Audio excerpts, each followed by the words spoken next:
I would imagine you see a lot of just focus on just the money. Seen so many people, just the money just be to their detriment, and if you focus all on the money, your life will end up being empty. If you ask for a goal or something like that, a lot of time what ends up coming is something bigger that you've never even anticipated, especially if you go all in on it. Yeah, that's awesome.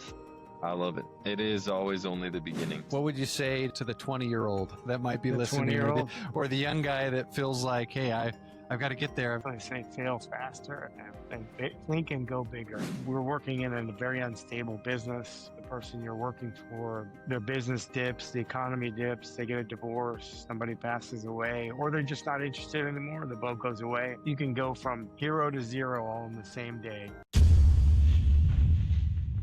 Welcome back to another episode of the Everyday Leader Podcast. Matt and I are really excited today to bring to you Scott Kidd. He is known as the Yacht Captain Investor. Really cool. He's spent over 20 years as the captain selling yachts, and he now also helps people invest in multifamily real estate. He's got an amazing mindset. His experience in being a captain and a leader on a yacht has translated to him being his superpower being building teams and connecting people to one another. And he now uses that superpower to raise money and invest into big real estate deals. He's got an amazing mindset. Despite being in industries with millions of dollars, he's more than happy to have a life where you could just live out of one bag. And so I love his passion for and pursuit of growth, while at the same time being happy where you're at and the simplicity of things. Excited for the episode you're about to listen to. Welcome to the Everyday Leader Podcast. Leadership is a choice. Join me, Matt, and my co-hosts Drew and Tate each episode as we break down how to lead powerfully in your family, team, and organization. All right. We're excited to have you back to another episode of the Everyday Leader Podcast. Today, Matt and myself have Scott Kidd with us. He is the yacht captain and investor. He and I met about a month ago, had some really good conversations with one another, and just excited to bring a captain on to talk about leadership today and what that means and his mindset around it and some of the things that he's doing and up to. So Scott, welcome. Matt and I are grateful to have you on with us today. Thank you so much. It's my pleasure. I've appreciated our conversations, and I know it's to be continued for quite some time. So it'll be evergreen. Yeah. Well, nice. We'll jump into it in a second. We'll jump into a little bit about your background and kind of what you've done and what you're up to. But before we do that, the first question we like to ask for our listener is how would, because the world defines this in so many different ways, but to you, Scott, how would you define leadership or what leadership is? Leadership is basically listening and communicating. And first and foremost, listening. Without listening, you really don't know what the path forward is. And if you can't communicate what that clear path is, there won't really be effective leadership. That's awesome. That's actually like one of the more simple and concise answers we've probably ever gotten. I love that. I try to keep it simple. Yeah, that's so good.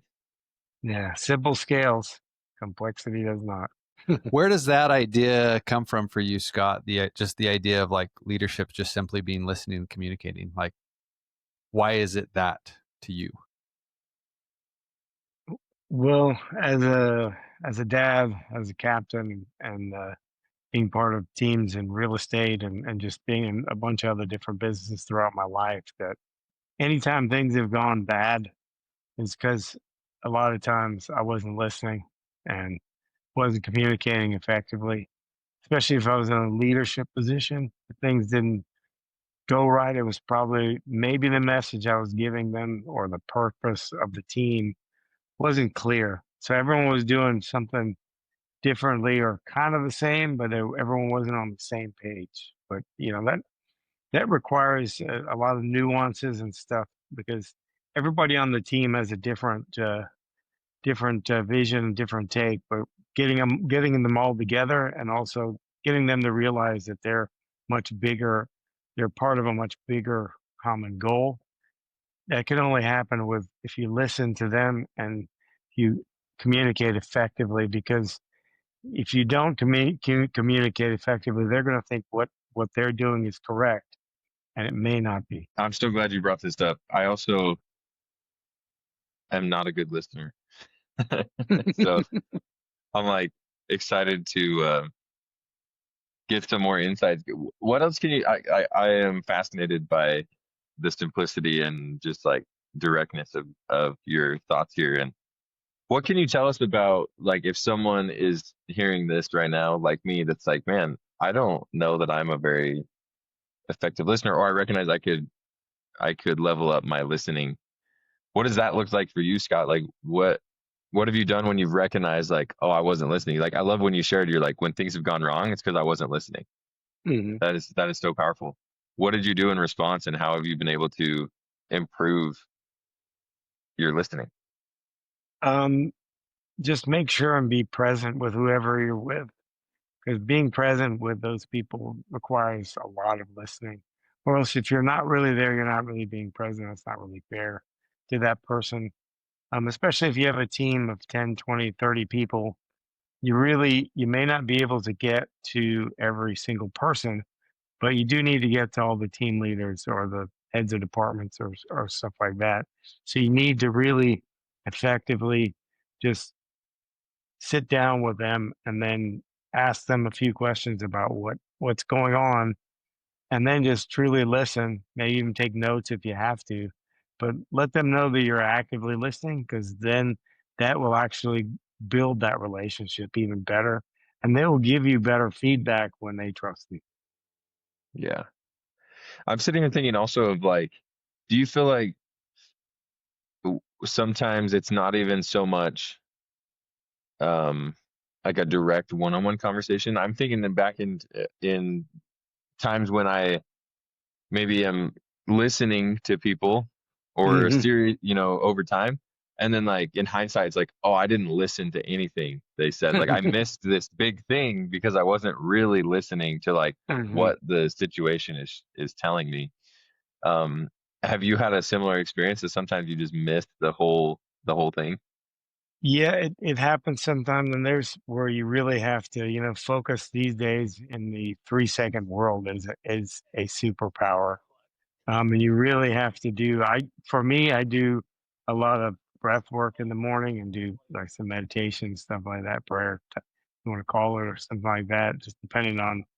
And if you get your mind clear, you listen more, and if you are listening to people, it kind of resonates more with that person, and they'll share more. And it really takes a lot of focus, and just you have to be clear on your own vision of what you want the team to be. And without that, you're probably not going to listen to anyone. You're going to go my way, because the my way or the highway, that doesn't work. I mean, you can like be the brutal enforcer and just punish everyone by not doing what you want, but no one's going to want to be there, and people are going to leave. You're not going to have your employee retention. That's going to be really low. But if people feel like they're a part of something bigger than themselves by you just listening to them, that will go very far. You'll probably keep people a lot longer. They might even get better jobs and stuff like that. They might even get offers, but they might just stay because they love being there and that kind of thing. But listening requires a lot of focus. You really, it just requires that level of taking more breaks and being present with that person that you're with, or even with a group. There's tricks to those large meetings. If you're speaking to a large group, you can go across the room and uh, lock eyes with each person as you go across, and then just keep doing that pattern, because then those people will listen better because they feel like you're talking to them. So many good little nuggets there to our listener. I love that. If you get your mind clear, you listen more. Really, Hmm. really good advice. Well, Scott, tell our listener who may not know much about the Yacht Captain Investor, like tell us about your career, your background, what you've done in different leadership roles, kind of what you're transitioning or doing more of now, and yeah, tell us a little bit about your story. Who is Scott? Well, I'm originally from Jamaica. My dad's Jamaican, my mom's American, and grew up in Texas and Jamaica, and graduated University of Texas, did IT, and I got my pilot license after that. And IT kind of tanked in the 90s, got into yachts. I just by happenstance, I needed a job. I was back in Jamaica. I had a business and I got laid off with a dot-com bust. And I was back in Jamaica and was planning on starting some kind of business there. And a friend of a friend offered me a job working on a yacht in Fort Lauderdale at the Fort Lauderdale Boat Show. I um, I told him I didn't know anything about working on boats. Is that fine? Is that okay? And he said, yeah, you just got to get here. So I borrowed the money for the ticket. I borrowed some money from my friend Merrick, who had a bar, and so he gave me some cash. I landed with about $20 in Fort Lauderdale. I didn't really know anybody, but the ended up getting the job, and I never looked back. I'd planned on going back to Jamaica, but I found something I was truly passionate about, and this is 25 years later. That was year 2000, and the yachts and everything. I grew to become a captain and everything. I really love being on the water and working. And then fast forward, with the family, wife and kids, as the house got bigger, we're working in a very unstable business. Yachts are here today, gone tomorrow. If the person you're working for, if they, their business dips, the economy dips, they get a divorce, somebody passes away, or they're just not interested anymore, the boat goes away. And that can be, you can go from hero to zero all in the same day. And it happens. It's happened to me. So I always was looking for some type of income, a side hustle or anything, so to speak, to supplement the income so that when the job goes away, I had no intention really of getting off the boats. So when the job goes away, it's not a matter of if, it's when. You have that passive income or you have another something else to do. And I bought a house as the family got bigger. We bought another house. We rented that one, and then I learned about commercial real estate, and I saw that the economies of scale and everything were there, and I met some people that were doing it, and I realized that, hey, they're doing it, so I can do it too.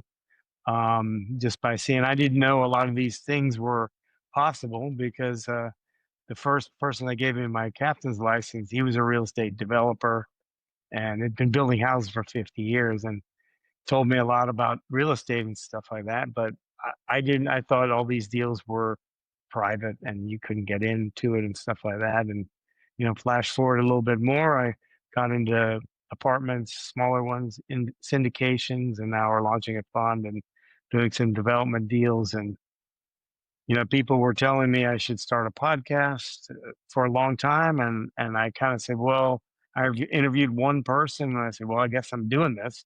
So then I came up with the Yacht Captain Investor podcast, and now I'm actually doing two podcasts with my good friend Eddie Austin. I'm doing the Inner Compass podcast, which is about finding your true north and your purpose, and talk about a lot of things that us guys don't really talk about. But it's been really good. It's been a lot of growth for me and for Eddie. So we had originally talked about doing a series of 8. We've now recorded 12. And now, like I was telling you before, we're doing a 30-day mindset challenge. And so we're just going to keep doing it until we don't like it, or, we're going to do it until it's not fun anymore, and then we'll stop doing it. I'm curious, Scott, thanks for sharing it. Has that always been your mindset? Like, even if you think back 25 years ago when you got on the boat for the first time, was it like, I'll do this till I don't want to anymore? Yeah, yeah, because I absolutely love it's funny because I absolutely loved it, and I did a lot of things that I didn't like in my life, and the times before that in my 20s, I was really busy making poor life choices. That takes up a lot of time. It really does. Yeah. No, I think it's a great point because sometimes I think it does cause a little bit of paralysis, especially for younger people when it's like, well, I got to lock into something that I'm going to do for Yeah. 20 years, 30 years. And on the flip side, is sometimes I think people experience like some pressure or like Hmm. what's wrong with me if I don't stick with something for 5, 10, 15 Yeah. years. Or on the opposite extreme of that, I've gone through it too, especially in real estate and other businesses and stuff, is the shiny object syndrome where you jump from one thing, then you don't ever develop any traction. You're just waffling from one thing to the next. You build, there's that saying, build one bridge, or if you chase two rabbits, you catch neither, because you're just going from one thing to the other. Then next thing you know, you turn around a couple years later, you have all these open, unfinished projects. That's not really good for anybody. But if you do find something, you're lucky enough, like myself, I found a couple of things that I'm very passionate about, real estate and yachts that just keep doing them until you don't feel like doing them anymore. Because I mean, I consider myself really lucky because I get to do this. A lot of times I'm offshore and we're on the water, and I'm like, I get to do this. And when we're offshore on a passage, the only thing I really have to do is get everybody there safely. So it kind of goes to that one thing, that one purpose. I don't have to think about anything else. Everything else is secondary. So that helps with focus, because like if it's something that's going on somewhere else, it's beyond your control. So you can't think about it.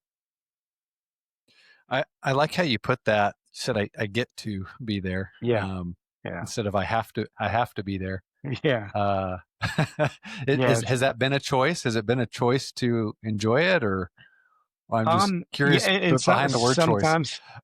sometimes more than others, but as I get older, I enjoy it more just because I have I guess because I've created more options for myself. And I know that regardless of if it goes away or one goes away or the other, that I have options of doing other things.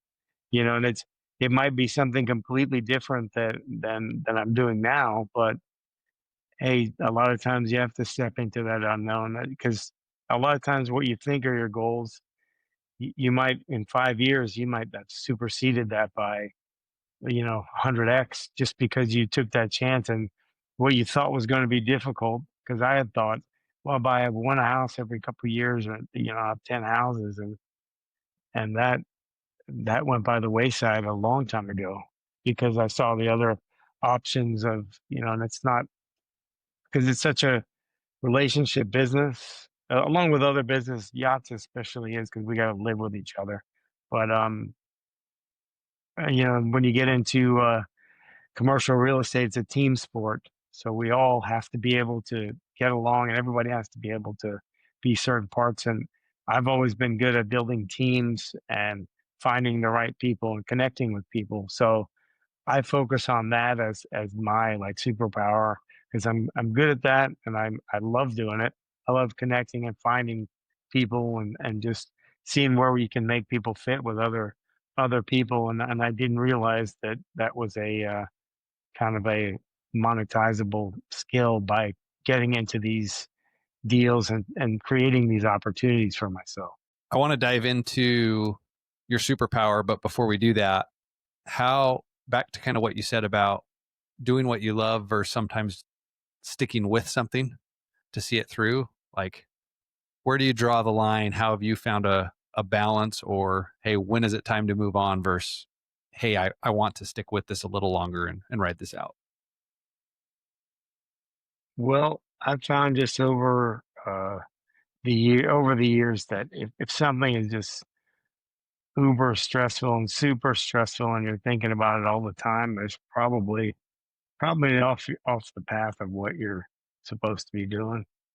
Um, because if it's all consuming, granted, you have a different types of stress. Like if it's that stress that like you don't want to do it, like you get up and you're like, oh man, I can't. This is not. It's not getting me anywhere. And then you're not really like charged up. You're charged up to finish it, but you're not doing it, to the best of your ability just because you're burnt out and you're tired and everything. That's when you probably either need to one walk away or take a break, or because a lot of times on the yachts we do some really long hours, and there's sometimes where we've worked 2, 3, 4 months straight, long hours and stuff like that, where people get burnt out, and that comes with a whole world of other, mental stress and everything else, where you do need to walk away for a little bit. Um, is it really worth it? Is your mental health really worth it? Worth the whatever you're trying to get to? If that's suffering, that's when you really need to make a choice. Also your physical well-being. If those two are suffering really bad, that's not good for your family. If you're really if you're really destroying yourself, because you may not be around much longer, because stress has some really harsh implications on the body. I love that. I think that's a great way to consider it. Like, stick with something, and if you notice that it's really becoming like a dominating stress creator, probably time to Yeah, shift. exit, or at least scale back, or like what can I do to solve this problem, or can I get Yeah, somebody to fill in, or bring somebody in to help, or because us as guys and men in general, we always try to focus on, oh, I can do it all myself, I don't need anybody. That's what, you're trying to be the hero, when actually when you look at all these successful leaders and successful business people, they didn't do it all on their own. They brought in people. They brought in people that are a lot smarter than them to build the pyramid, to build to build the machine that built the other machines. yeah, yeah. That's so good. I think that, again, this is a big one that a lot of people, and myself included in the past, has thought through a lot. Mhm. Like, how do we stick with something, and at what point is sticking with it not a useful Yeah. thing anymore? Yeah, So it's a tough call sometimes, because sometimes, say you're in medical school and you got to do your residency, you're probably working long hours. Like, sometimes you just got to grind it out. But if you know what the goal is at the end, it gets to your purpose or whatever, then maybe you just got to gut it out. But if it's not, if you're just doing it because you have to do it, then you have to maybe think about if you really do have to do it. yeah, love that. Really good advice. I think there's sometimes this grind and hustle culture that there's a place for it, Yeah, I think, in some instances, and I think sometimes it can be to someone's yeah. detriment. Yeah, if you're caught up in that busyness where you're just grinding just to grind, you're going to burn yourself out. But if you're focusing on building your business, if you're focusing on, you know, hiring yourself out of the business, replacing yourself, then the grind might be worth it, to where you eventually have these people that are doing what you do, and you can focus on the big picture. Then it's probably worth Good stuff. Well, Scott, let's dive into your superpower a little more. Tell us more about it. how you've seen just the skill set of connecting people, leading people, running a team. And you made a comment earlier too, that about monetizing that. Did you used to feel like you had that and there wasn't a value to that, and then you found it? Or tell us a little bit about that. I I'd never really thought about it, but my whole life thinking back, I've always connected people like they were doing similar things, and it wasn't necessarily a transactional thing or whatever. I never shook anybody down for referral fees or anything like that. But just really monetizing it comes in these completely different ways that I'm not really thinking of. Like, say for instance, you refer somebody on for their team or whatever. Usually it comes back in a different form, like, hey, we're, they call you out of nowhere, and say, hey, are you still looking for capital for your deal? Like, yeah, and then that comes back. It comes back to you in different ways, like it, because it's monetized because you connected those two people. They're like, hey, this guy put us together. He got us to the next level, and it all comes back to you, in a roundabout way. I'm not necessarily direct monetization for any specific thing, like referral fees or anything like that, but by putting myself in certain rooms, I get exposed to all these different people doing these great things. And then when you get to know these people after building the relationships. Oh, so and so is working on. He's got an AI business here, and this guy's doing real estate. They were trying to work this out, and then they put them two together, and then they go do that, and then next thing you know, I'm testing out their software, and they're potentially partnering with them without even. I didn't really even ask about any of that stuff or anything like that. It's kind of a unique thing, and just because I like connecting with people, and I always try to see where I can add value to people and put the right people together, put the right people in the seats, because people like to have purpose and they like to, succeed. They like to be challenged, and when by doing that, once you put people in the right place, they're really very it gets them very focused and they're really happy, and then they're happy to connect with you more. And and the best thing that can come out of it is you all grow together. Yeah, that's again, there's so many things to pull out of that, right? I mean, one of the things that stood out is something that we talk a lot about on this on our show, which is like helping people get what they want. Hmm. And we found that in doing so, it creates a lot of fun stories, it creates a lot of momentum, and we always end up getting some of the things we want when we do that. Hmm. So Yeah. again, not like Right. it's a transaction, like you said, and it just Mhm. kind of comes back. That's actually one of the questions we love to ask on our show, Scott, is like, what is it that you want? If you look at right now where you've come from, where you are, um, what is one of the things that stands out to you that you're like, this is what I want? Well, what I want is just for my family to be secure for generations to come, and that's what I'm focusing on. That's what's happening, and that's what will happen. And is happening. It's not in the future. It's already happening, and I don't. It's not about money. It's just I want them to know that they have the opportunities and they have the options. Um, and just by helping other people, it ends up, making things a lot easier and everything. I want my kids to be able to do things that they're passionate about, not do a job just because they need a job. Because I've done that. I've been there, the guy grinding late and looking up and going, "Why am I even here? Oh, I need the money." But but it's like it's not really worth it, you know. Yeah, Yeah. it's awesome.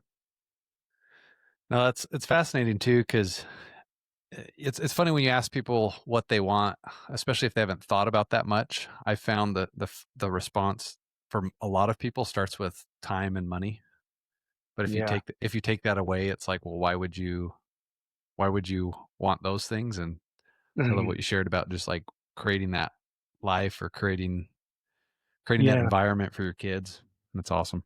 Yeah. Yeah. I don't, I've never been a very materialistic person. I've always focused more on the relationships and stuff. And like I tell my wife, which she doesn't laugh about it anymore. She thought it was funny initially. It's like, well, I want to get down to where when I landed in Fort Lauderdale, I just had that one bag stuff because I don't really. I have a house full of stuff, and I don't know. I roamed around a lot of places. All I had was the one bag of stuff, and it was fine.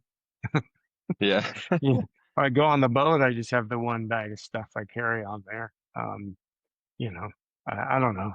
I never done anything for to have the Ferraris or the yachts or whatever. Even though I work on one of the most opulent, probably the most opulent service-oriented industries in the world.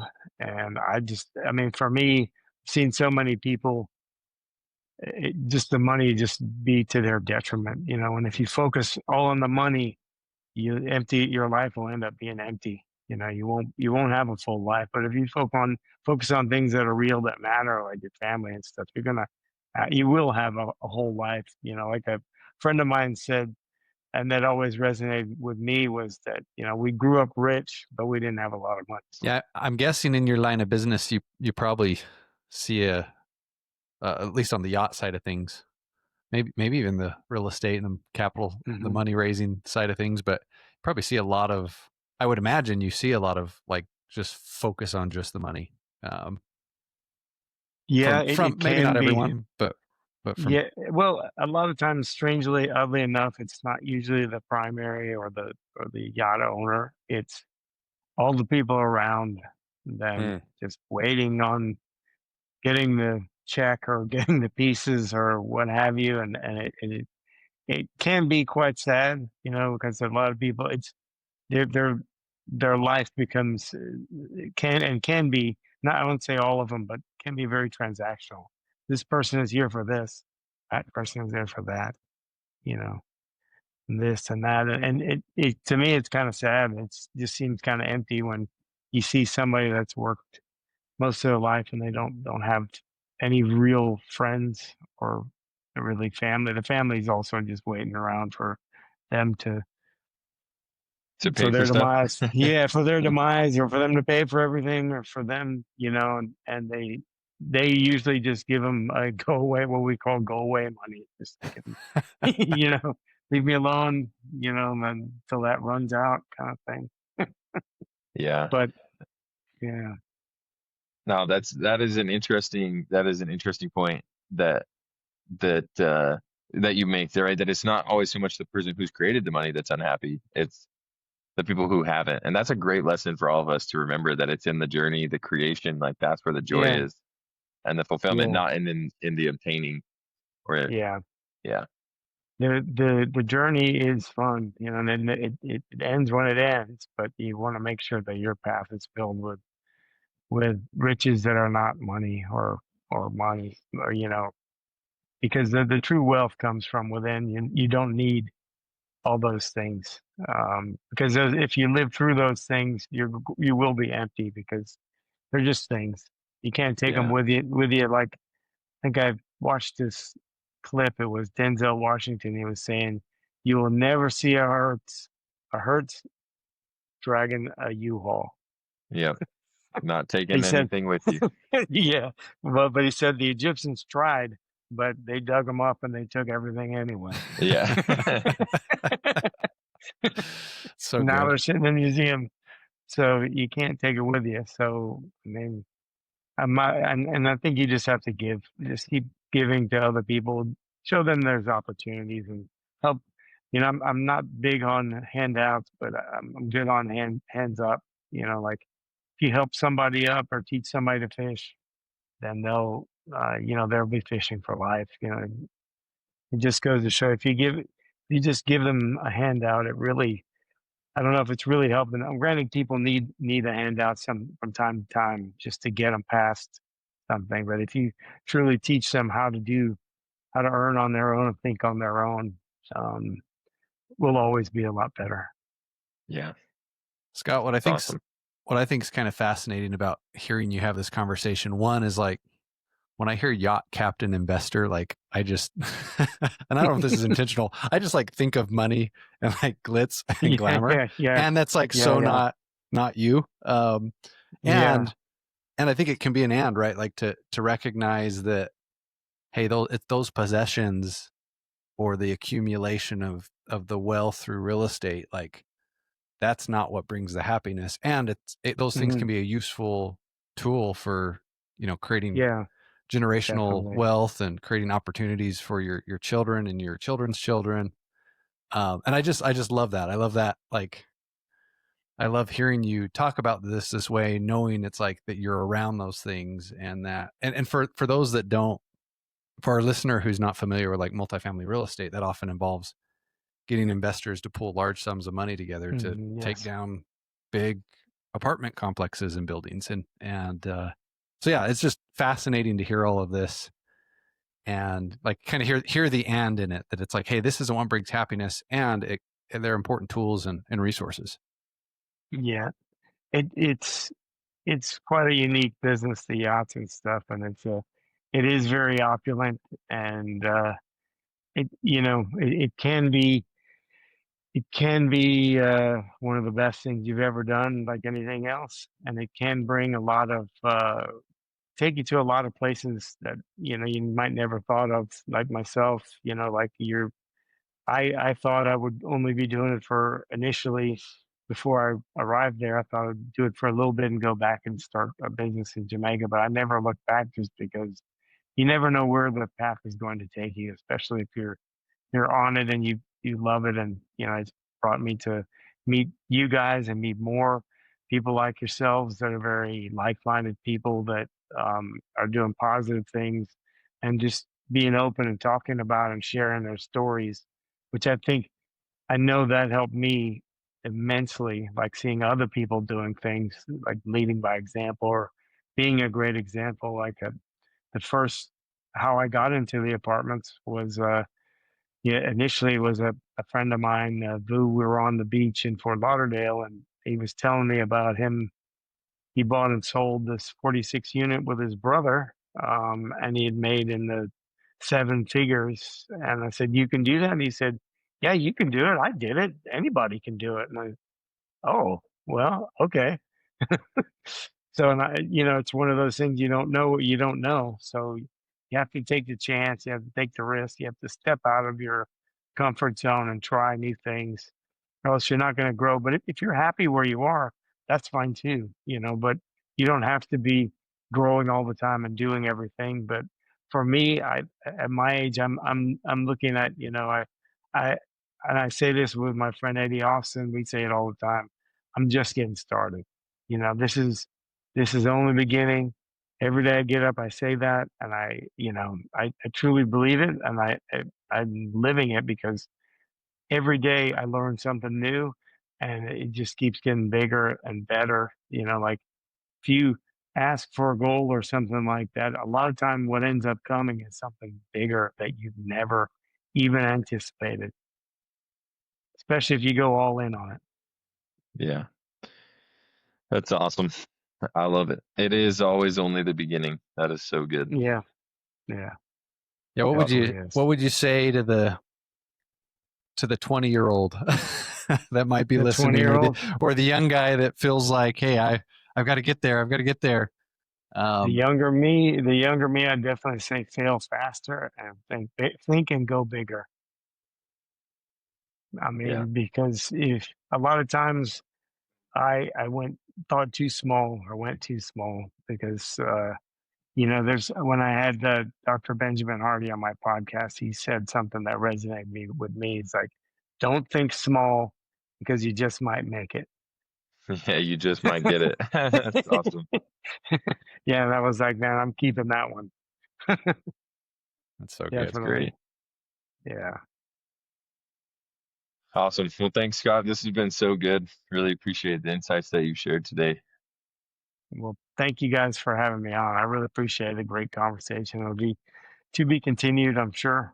Yeah. We'll be speaking again soon at some Well, point. for our listener, where can they find you and anything you have going on you want to share with them?